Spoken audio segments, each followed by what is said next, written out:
Šiandien paskutinis vakaras Sankara ir mes einame masažiuko. Pasižiūrėkit, koks čia yra fainas dalykas. Taip mes nusileidžiam. Tada Milda neskubėk, parodysiu. Va čia yra upė. Girdit? Garsas eina, van upė.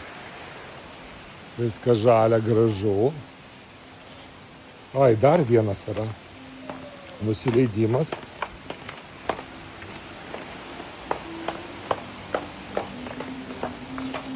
Štai va toks priimamasis. Jau mes dabar žinom, kad reikia prisėsti ir laukti savo gerimuko. Va, mums atnešė masažiukus. Thank you. Gerimukus, masažiukus. Kaip kad vadinasi tas vaisius? Nu, žodžiu, už jūs, hebra, nesirkit. Šis labai skanus.